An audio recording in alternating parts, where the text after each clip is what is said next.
Hello everyone. अभी तक हम लोग ने जो है बाज़ार के प्रकार जो है लास्ट क्लास तक किए थे। आज हम करेंगे बाज़ार के विस्तार को प्रभावित करने वाले कारक। ये कि कोई भी बाज़ार है उसका विस्तार या उसकी स्टेबिलिटी किन किन बातों पर निर्भर करती है। ठीक है, सबसे पहले हम देखेंगे वस्तु के गुण और विशेषताएं, ठीक है, के आधार पर ये कौन से फैक्टर्स होते हैं जो मार्केट की स्टेबिलिटी को निर्धारित करते हैं। सबसे पहला है टिकाऊपन, ठीक है, कि उस कमोडिटी की जो है क्या स्टेबिलिटी है, कितना वो कमोडिटी है वो टिकाऊ है ना, कितना जो है उसकी क्वालिटी अच्छी है, या कितने समय के लिए वो जो कमोडिटी है वो रहती है। फॉर एग्ज़ाम्पल जैसे जो ये आपके सोना चांदी या और ज़वारात या जेवर जो है,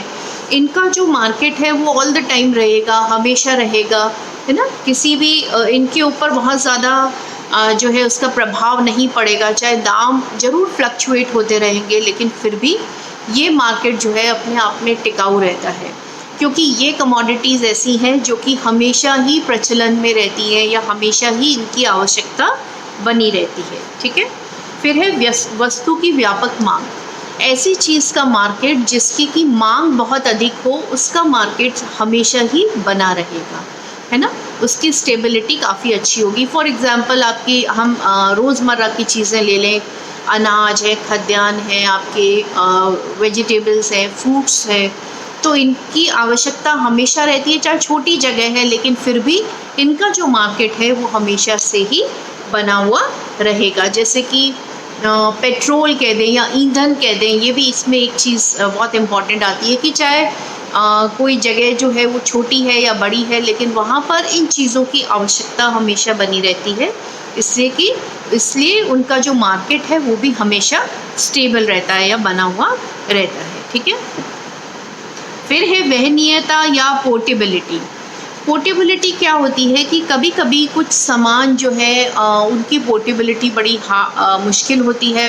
फॉर एग्ज़ाम्पल पत्थर हैं या कोई और चीज़ है, तो वो हर जगह पर अवेलेबल नहीं है, क्योंकि वो हर जगह पर उनकी पोर्टेबिलिटी माने कि उनको ले जाना संभव नहीं है। उसको अगर ले जाना भी है तो बहुत ज़्यादा कॉस्ट उसको जो है वो उसके लिए देनी पड़ती है, कि कोई पर्टिकुलर प्रकार के पत्थर जो है जो यहाँ अवेलेबल नहीं है और कंस्ट्रक्शन में चाहिए, बाहर से मंगवाने पड़ेंगे, क्योंकि कोई ज़रूरी नहीं है कि उसका मार्केट यहाँ पर उपलब्ध हो। तो ऐसी चीज़ों की स्टेबिलिटी जो है वो थोड़ा सा मुश्किल होती है। या और जैसे पोर्टेबिलिटी हम कहेंगे कि चाहे जैसे सोना चांदी या कोई ऐसे जो वैल्यूएबल जो ये आपके मेटल्स होते हैं और ये चीज़ें होती हैं, इनकी पोर्टेबिलिटी ज़रूर जो है आसान होती है, कि बहुत कम क्वांटिटी बहुत कॉस्टली होती है, लेकिन जो है इनका मार्केट हर जगह पर, जैसे बहुत छोटी जगह है या बहुत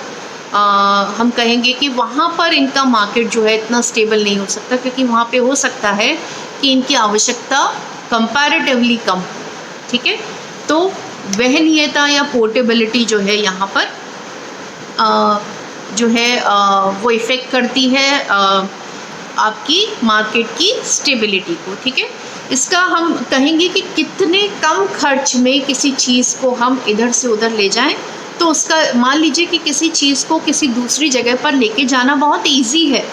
हमने बात की जैसे गोल्ड की, अगर गोल्ड का कहीं मार्केट करना है, किसी उसकी मार्केटिंग करनी है, तो आप एक छोटी सी उसके अंदर भी एक इंसान उसको कैरी करके लेके जा सकता है और कहीं उसको सेल आउट कर सकता है। उसको एक बहुत बड़े ट्रांसपोर्टेशन की आवश्यकता नहीं है उसको कैरी करने के लिए। वेयरएज़ आपका जैसे पत्थर है, कोई लोहा है, कोई और चीज़ है जो कि लोकली अवेलेबल नहीं है, उसका मार्केट जो है वो डिफ़िकल्ट हो जाता है उसको, क्योंकि परचेज़ करने के लिए उसकी वहनीयता के लिए बहुत अधिक खर्च करना पड़ता है। ठीक है, फिर है श्रेणीकरण और प्रमाणीकरण योग्यता।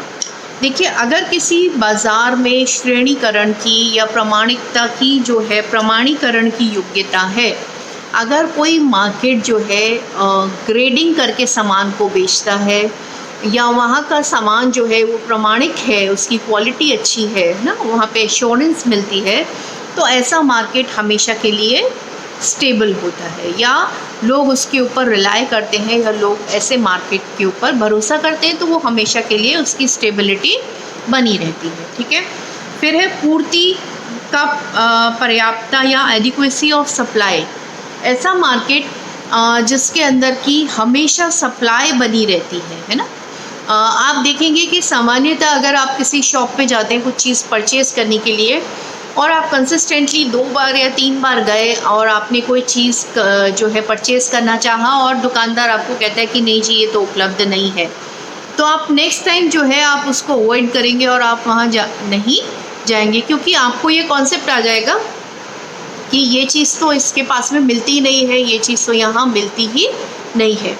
और अगर किसी चीज़ की सप्लाई बराबर बनी रहती है तो लोग उसको ख़रीदने की आदत में भी आ जाते हैं, लोग उसको कंज्यूम भी करने लग जाते हैं, है ना। लोग उसके हैबिचुअल भी हो जाते हैं और लोग उसको परचेज़ करते हैं, जिससे उस चीज़ का मार्केट जो है वो बना रहता है। ठीक है।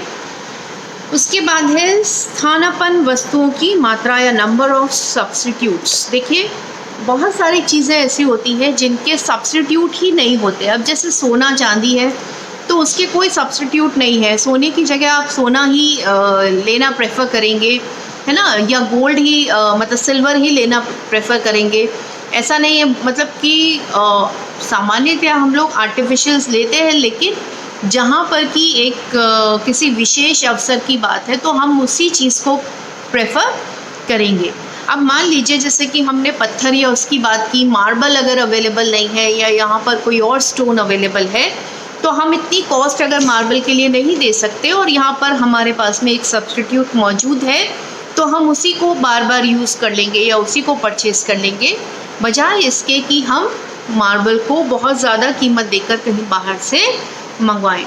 तो कहने का मतलब, क्योंकि इसका एक सब्स्टिट्यूट, मार्बल का सब्स्टिट्यूट एक लाल पत्थर या कोई भी पत्थर यहाँ पर उपलब्ध है, इसलिए हमने उसको परचेज़ कर लिया।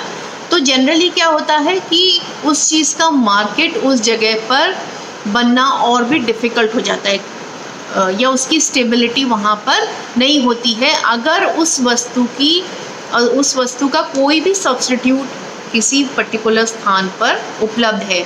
तो क्योंकि कंज्यूमर क्या करेगा, कोई बात नहीं जी ये नहीं है, इसकी कीमत भी ज़्यादा देनी पड़ेगी, इसकी जगह हम ये इस्तेमाल कर लेंगे। तो ऐसी चीज़ का मार्केट जनरली नहीं बनता है। ठीक है। फिर है पहचानने योग्य संज्ञेयता या कॉग्निजिबिलिटी। ठीक है। पहचानने योग्य कि बहुत सारी वस्तुएं ऐसी होती हैं जिनको कि हम पहचानते नहीं हैं, हम उसके बारे में जानते नहीं हैं, ये क्या वस्तु है, इसका प्रयोग कैसे किया जाए, है ना, ये कैसे उपयोग में, इसकी क्या क्वालिटी है।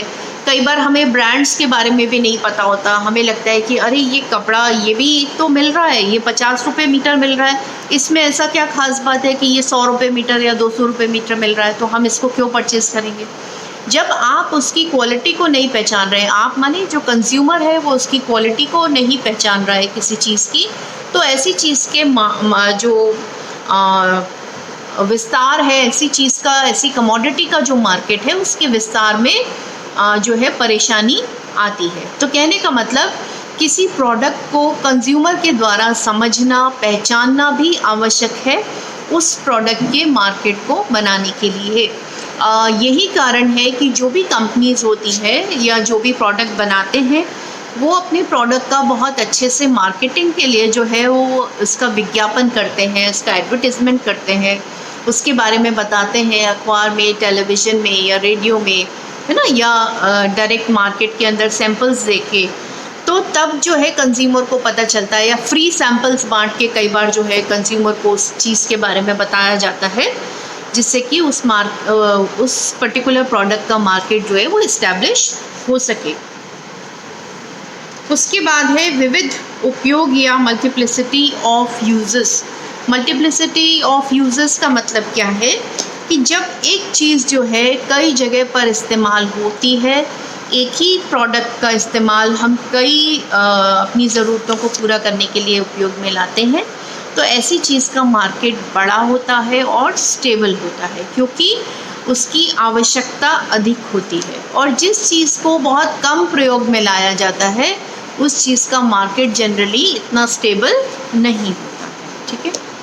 फिर है देश की आंतरिक दशाएं या conditions with in the country. ये मार्केट की स्टेबिलिटी को बहुत ज़्यादा प्रभावित करता है। हम अगर आज के कॉन्टेक्स्ट में बात करें, जैसे कोरोना काल चल रहा है, बीच में लॉकडाउन हो गया था, तो जब लॉकडाउन था, अभी फिर भी चीज़ें खुलने लग गई हैं, है ना, तो मार्केट भी धीरे धीरे अपना जो है एक्सपैंड होने लग गया है। लेकिन जब देश के अंदर की स्थिति किसी कारणवश से अनस्टेबल होती है या आंतरिक दशाएं जो है वो सुचारू रूप से नहीं चल रही होती हैं, तब भी जो व्यापारी हैं वो बहुत ज़्यादा अपना पैसा जो है व्यापार में इन्वेस्ट करने से डरते हैं, जिससे जो मार्केट की स्टेबिलिटी है उसके ऊपर दिक्कत आ जाती है। ठीक है, तो अगर देश की कंडीशंस अच्छी होंगी, देश प्रोग्रेस कर रहा है, कोई वॉर टाइम नहीं है, कोई युद्ध के आसार नहीं है, कोई इमरजेंसी नहीं है देश के अंदर, कोई और अन्य परेशानी नहीं है, तो जो मार्केट है वो भी बड़ा होगा और स्टेबल होगा। ठीक है, तो इसके अंदर हम देखेंगे आपकी देश की आंतरिक स्थितियों के अंदर, इसमें सबसे पहला पॉइंट है देश में शांति, सुरक्षा और अच्छे शासन का होना। ठीक है, शांति सुरक्षा, जैसे कि अभी हमने कि वॉर की स्थिति नहीं है ना, सबको सुरक्षा है कि ऐसा नहीं हो कि टेररिज्म हो या गुंडे मवाली आते हैं और मार्केट को डिस्ट्रॉय करके लूटपाट करके चले जाते हैं, तो वहाँ पर मार्केट का स्टेबल होना बहुत डिफ़िकल्ट हो जाता है। ठीक है, तो ये अगर होगा तो मार्केट स्टेबल होगा। शासन, अच्छे शासन को होना मतलब सरकार की अच्छी नीतियाँ हो, अच्छा शासन हो, टैक्सेस जो है वो प्रॉपर हो, जिससे व्यापारियों पर और कंज्यूमर पर दोनों पर उसका बोझ ना हो। ठीक है, देश में कर्मठ, कुशल और ईमानदार व्यापारियों को होना।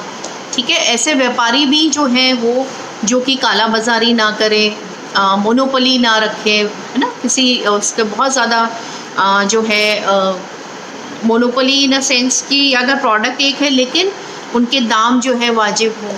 ठीक है, ब्लैक मार्केटिंग नहीं हो, तो उससे भी जो है मार्केट ज़्यादा स्टेबल होता है। फिर है सरकारी नीति।